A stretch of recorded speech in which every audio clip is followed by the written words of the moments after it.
మామిడి రైతులను పరామర్శించేందుకు వైకాపా అధినేత జగన్మోహన్ రెడ్డి ఈరోజు చిత్తూరు జిల్లాలోని బంగారుపాలెంలో పర్యటించబోతున్నారు. ఆయన పర్యటన పట్ల పోలీసులు కొన్ని ఆంక్షలు విధించినప్పటికీ వైకాపా నాయకులు మాత్రం ఆ ఆంక్షలను తుంగలో తొక్కి మరి ఈరోజు పర్యటన కొనసాగిస్తున్నటువంటి నేపథ్యంలో అసలు ఈ పర్యటనలో ఏం జరగబోతుంది అనేది మనం పూర్తి స్థాయిలో విశ్లేషణ చేసుకుందాం. ప్రస్తుతం మనతో పట్టున్నారు జనసేన పార్టీ రాష్ట్ర అధికార ప్రతినిధి కోసంపూడి శ్రీనివాస్ గారు. వారితో మాట్లాడదాం. సార్ నమస్తే. సార్ నమస్తే అండి. ఈరోజు బంగారుపాలెంలో మామిడి రైతులను పరామర్శించేందుకు వైకాపా అధినేత జగన్మోహన్ రెడ్డి గారు చిత్తూరు వెళ్ళబోతూ ఉన్నారు. ఆయన పర్యటన పట్ల పోలీసులు కొన్ని ఆంక్షలు విధించారు. దానికి కారణం ఏంటంటే గతంలో ఆయన పర్యటనలో కొన్ని ఉద్రిక్త పరిస్థితులు ఎదురైనటువంటి నేపథ్యంలోనే ఆ పరిస్థితులు మళ్ళీ పునరావృతం కాకూడదనేటువంటి ఉద్దేశంతో పోలీసులు కొన్ని ఆంక్షలు విధించారు. కానీ వైకాపా నాయకులు కార్యకర్తలు మాత్రం ఆ ఆంక్షలను తుంగలో దొక్కి మరీ ఇప్పుడు పర్యటన కొనసాగిస్తూ ఉన్నారు. ఏంటి అసలు ఈ పర్యటన ఎలా చూడాలి? ఈ పర్యటనలో ఏం జరిగేటువంటి అవకాశం ఉందంటే ఏం చెప్తారు?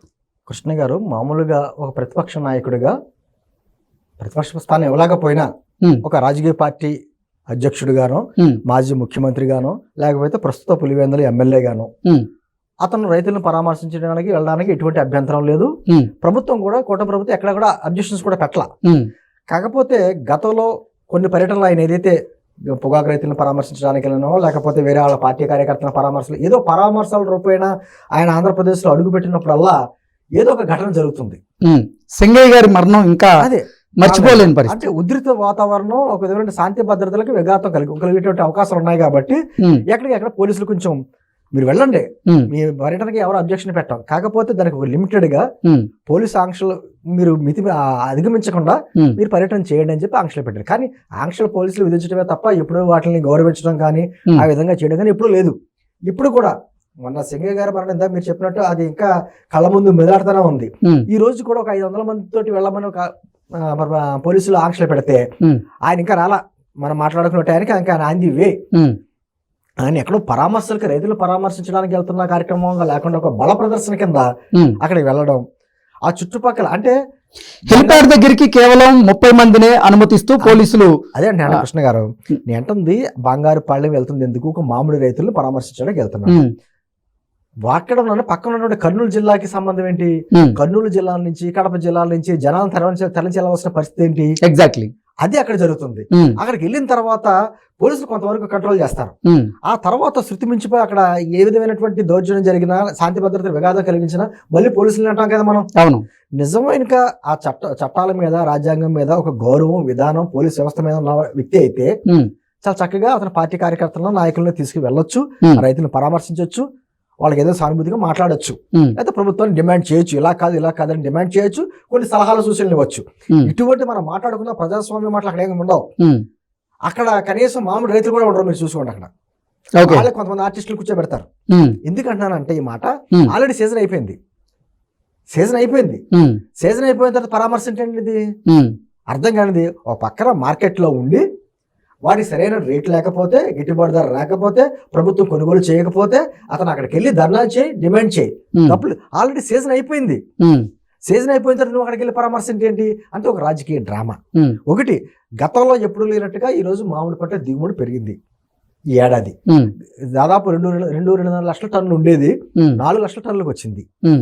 ఇప్పుడు రేట్లు ఇప్పుడైతే ఎలా పడిపోయినాయో, గతంలో ఆయన ముఖ్యమంత్రిగా ఉన్నప్పుడు 2021-22 సమయంలో కూడా అలాగే రేట్లు పడిపోయినాయి. ఆ రోజు ముఖ్యమంత్రిగా నువ్వేం చేసావు? కనీసం 1000 రూపాయలు కూడా ధర పెంచలా. ఈ రోజు కూటమి ప్రభుత్వం 4000 పెంచింది.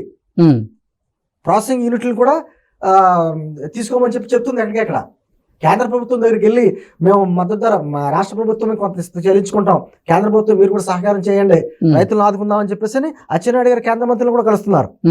ఇది విధానం, రైతుల్ని నష్టాల నుంచి బయటపడే విధానం, బయట పెట్టే విధానం, నష్టపోకుండా. అది ఏనాడైనా నువ్వు ముఖ్యమంత్రి హోదాలో చేసావా? నీ హయాంలో రేట్లు పడిపోతే మామిడి రైతులు ఎప్పుడో పలకరించావా? పొగాకు రైతులు పలకరించామన్నా నీ హయాంలో ఎప్పుడో వెళ్ళావా? నేను అంటుంది కృష్ణ గారు, రైతులు పరామర్శించే అర్హత జగన్మోహన్ రెడ్డికి ఉందా లేదా ముందు చెప్పండి. 2019-24 మధ్యన దేశంలోనే రైతుల ఆత్మహత్యల్లో 3వ స్థానంలో ఉంది ఆంధ్రప్రదేశ్. కౌలు రైతుల ఆత్మహత్యల్లో 2వ స్థానంలో ఉంది. అంటే రైతులని అటువంటి పరిస్థితులకు తీసుకెళ్లిన వ్యక్తి, ఏ రోజు రైతులు పరామర్శించిన వ్యక్తి, ఏ రోజు 1 రూపాయి ఇచ్చాడా పార్టీ తరఫున కానీ, ఏదైనా కానీ 1 రూపాయి ఇచ్చాడా, నాన్న ఆదుకున్నాడా? మేము మా జనసేన పార్టీ తరఫున పవన్ కళ్యాణ్ గారు దాదాపు 3,000 మంది కౌలు రైతులు ఆత్మహత్యలు చేసుకుంటే అందరికీ ₹1,00,000 చెప్పి ఆయన చేతి డబ్బులు ఇచ్చాడు. సరే నీ చేతి డబ్బులు కూడా ఇమ్మనట్లా, కానీ వాళ్ళ కష్టాల్లో ఉన్నప్పుడు నష్టాల్లో ఉన్నప్పుడు ఏ రోజైనా నువ్వు హోదాలో ఉండి ముఖ్యమంత్రి హోదాలో ఉండి పరామర్శించావా? 2021-22 మధ్య ఉన్నటువంటి పరిస్థితులే కదా ఇప్పుడు ఏర్పడ్డాయి. పంట అనుకున్న దానికంటే ఎక్కువ దిగుబడి వచ్చింది, రేట్లు పడిపోయినాయి, ప్రాసెసింగ్ యూనిట్స్కి తీసుకోవట్లేదు. ఆ ప్రాసెసింగ్ యూనిట్లకు సంబంధించి కొనుగోలు చేసి అన్ని కూడా మీ వైఎస్ఆర్ కాంగ్రెస్ పార్టీ సంబంధించిన నాయకులువే. నువ్వు ధర్నా చేయాలి, అక్కడికి వెళ్ళి ధర్నా చేయి. నేను అంటుంది రైతుల గురించి మాట్లాడేటప్పుడు కొంచెం అవగాహన ఉండాలి. ఎగ్జాక్ట్లీ. నువ్వు పొగాకు రైతులకు పరామర్శించావు, నువ్వు కేజీకి క్వింటాల్కి తేడా లేకుండా మాట్లాడేవా రోజున? నువ్వు కేజీ రేటు చెప్తున్నావా క్వింటాల్ రేటు చెప్తున్నావా అలాగే అర్థం అవ్వలేదు. అదేవిధంగా అక్కడ ఉన్నటువంటి ఆ మార్కెట్ యార్డ్, మిర్చి మార్కెట్ యార్డ్ దగ్గరికి వెళ్ళావు, గుంటూరు మార్కెట్ యార్డ్కి, మిర్చి బస్తాలు ఎత్తిపోయారు. అక్కడ ఏం మాట్లాడాడో తెలియదు. ఇప్పుడు వచ్చాడు మళ్ళీ ఇక్కడికి బంగారుపాళ్యం మీద దండుపాళ్యం దండయాత్ర చేస్తే ఎలా ఉంటుంది అలా దండయాత్ర చేస్తున్నారు. ఎందుకంటున్నారంటే అక్కడ రైతులు ఎవరున్నారు? ఈ రోజు టీవీలో కూడా రైతులు మాట్లాడుతున్నారు, మేము ఆల్రెడీ నష్టపోయి ఉన్న దానికి కూటమి ప్రభుత్వం మా గురించి ఎంతో కొంత రాష్ట్ర ప్రభుత్వం కొంత వాటా వేసుకుంటుంది, కేంద్ర ప్రభుత్వం వాటాను కూడా అడుగుతుంది, ₹12 ధర చెల్లించమని డిమాండ్ చేస్తుంది, ఎంతో కొంత మమ్మల్ని నష్టాల్లోంచి బయటపడేటువంటి ప్రయత్నం కూటమి ప్రభుత్వం చేస్తుంది. ఇప్పుడు వచ్చి మీరు ఏం పలకరిస్తారు? ఏం చేయగలరు? మీరు ఏం డిమాండ్ చేస్తారు? అక్కడ ఏం లేదు కదా. అంటే పరామర్శలు చేసేటప్పుడు అక్కడ ఏదన్నా ఉండాలి. అక్కడ ఆల్రెడీ సీజన్ అయిపోయిన తర్వాత పరామర్శలు ఏంటి అంటే కేవలం రాజకీయంగా నీ బల ప్రదర్శన చేయడానికి ఇవాళ రైతులు ఎన్నుకున్నాం, అది తప్పు అంటున్నాం మేము. రైతులు పరామర్శించడం తప్పు కాదు, చేసే విధానం తప్పు. రాప్తాల్లో హెలిప్యాడ్ ఘటన మనం మరొక ముందే ఈరోజు మళ్ళీ హెలిప్యాడ్లో వెళ్ళబోతూ ఉన్నారు. అక్కడికి కేవలం ఆ ఘటనను దృష్టిలో పెట్టుకొని పోలీసులు ఆంక్షలు విధిస్తూ 30 మంది వెళ్ళాలని చెప్పారు, కానీ కొన్ని 100 మంది అక్కడికి వెళ్ళేటువంటి పరిస్థితి అయితే ఉంది. నేను అదే చెప్పాను కృష్ణ గారు, నేను అంటే వీళ్ళు వెళ్ళేది చిత్తూరు జిల్లా బంగారుపాళ్యం రైతుల దగ్గరికి. కర్నూలు జిల్లా నుంచి కడప జిల్లా నుంచి జనాలు తరలించినటువంటి అసలు ఏం జరగబోతుంది అంటే ఖచ్చితంగా అక్కడ ఏదో శాంతి భద్రతలకు విఘాతం కలిగించాలి, దాన్ని తీసుకెళ్లి కూటమి ప్రభుత్వం మీద బురద జల్లాలి. కూటమి ప్రభుత్వం మాజీ ముఖ్యమంత్రి సరైన భద్రత ఇవ్వలేదు, మాజీ ముఖ్యమంత్రిని పర్యటనలకి కనీసం రోప్ వే పోలీసులు పెట్టలేదు, కావాలని కూటమి ప్రభుత్వం చేసింది. సింగమూర్తికి ఇన్ని చెప్పారండి ముందు. అసలు మా కారు కిందే పడలేదు అన్నారు, తర్వాత ఏమో ఏ వీడియో అన్నారు, అసలు మాకు సంబంధం లేదన్నారు, తర్వాత మాకు భయం వేసింది. ఆఖరికి అతనే కార్యకర్త వచ్చి కారు కింద పడిపోయి ఆత్మహత్య చేసుకున్నాడు అని చెప్తారేమో అనుకున్నాం మేము. అటువంటి సృష్టిస్తాడు ఏదైనా సమర్థులలో. అంటే నిజంగా రైతుల పట్ల ప్రేమ ఉంటే, తెలుసుకోవాలనుకుంటే ఒక ప్రతిపక్ష సంబంధించిన పార్టీకి నాయకుడిగా నువ్వు వెళ్ళొచ్చు. కూటమి ప్రభుత్వం అన్ని రక్షణ కార్యక్రమాలన్నీ తీసుకుంటుంది నీకు మాజీ ముఖ్యమంత్రిగా. అది మానేసి నువ్వు 20,000 మందిని 25,000 మందిని జనాలు పోగు చేసుకుని ఒక దండయాత్ర చేసినట్టు అక్కడికి వెళ్ళమేంటి? ఒక మిడతల దండు వెళ్తున్నట్టు. మిడతల దండు పడితే ఏమవుతుందంటే పంట నాశనం చేస్తే తప్ప ఉపయోగం ఉండదు. అలాగే నువ్వు వెళ్ళి ఎవరిని పరామర్శిస్తావు? ఆల్రెడీ కొంతమంది ఆర్టిస్టులు అక్కడ పెడతారు, ఆర్టిస్టులతో మాట్లాడిస్తారు. రేపు వద్దు సాక్షి పేపర్లు చూస్తే వాళ్ళ ఫోటోలే ఉంటాయి.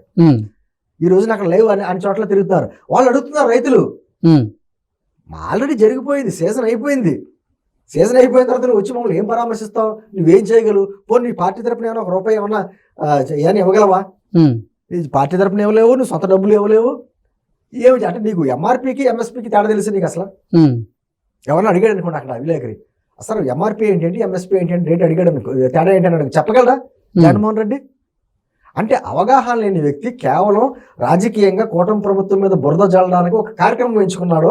ఆ కార్యక్రమం రైతులు పరామర్శన పేరు మీద ఎంచుకున్నాడు. అది తప్పు పడుతున్నాం మేము. నువ్వు వెళ్ళడానికి పూర్తి సెక్యూరిటీ ప్రభుత్వం ఇస్తుంది, ఖచ్చితంగా పరామర్శ చేయొచ్చు, కానీ చేసే విధానం ఆల్రెడీ ఆయన ఇంకా చేరుకోలేదు. మనం మాట్లాడుకున్న ఈ సమయానికి అతను బంగారుపాళ్యం మార్కెట్ యార్డ్కి వెళ్ళలేదు, ఒక ఊరేగింపుగా వెళ్తున్నాడు, హెలికాప్టర్ నుంచి వెళ్తాడు. కానీ ఆల్రెడీ ఆ గేట్లన్నీ తన్నేసి బారికేడ్లు తన్నుకుంటా వచ్చేసి పోలీసులు అందరినీ గెట్టుకుంటూ వచ్చేసి వాళ్ళు మొత్తం బ్యాచ్ పడిపోయారు అక్కడ. ఎందుకు అంటున్నాను నేను అది? ఓకే, నీ వల్ల ఏముంది, ఉపయోగం ఏముంది అంటే కేవలం ఏంటంది జగన్మోహన్ రెడ్డి గారు మీరు రాజకీయ విధానం చేయండి, కానీ రైతుల ఆత్మహత్యలని రైతుల ఆ విధానాల మీద మీరు అదో చేస్తే మాత్రం అది కరెక్ట్ కాదు ఇప్పటికైనా. ఎందుకంటే రైతులు తిరగబడ్డారనుకోండి చాలా దారుణంగా ఉంటుంది పరిస్థితి. మనం చూసాం ఢిల్లీలో నాకు ఎక్కడ చూసాం ఎలా ఉంటాయి పరిస్థితులు. నువ్వు వచ్చి వాళ్ళని బాగుపరచకపోగా ఇంకా నాశనం చేయాలని చూస్తే అక్కడ ఉన్న రైతులు తిరగబడ్డారనుకోండి, ఆ తర్వాత మళ్ళీ ఇది కూడా తీసుకొచ్చి కూటమి ప్రభుత్వం మీద వేస్తారు, మాకు రక్షణ ఇవ్వలేదు, వాళ్ళ మళ్ళీ తెలుగుదేశం కార్యకర్తలు జనసేన కార్యకర్తలు అని మళ్ళీ నిందయచ్చు. అంటే కేవలం ఆంధ్రప్రదేశ్లో శాంతి భద్రతలు లేవు అని చెప్పే సంకేతం ఇవ్వడానికే చేసే కార్యక్రమం తప్ప జగన్మోహన్ రెడ్డికి రైతుల సమస్యల పట్ల అవగాహన కానీ వాళ్ళని పరామర్శించి వాళ్ళకి ఏదైనా సహకారం చేయాలన్నటువంటి విధానం కానీ ఏమీ లేవు. Okay sir, thank you so much అండి.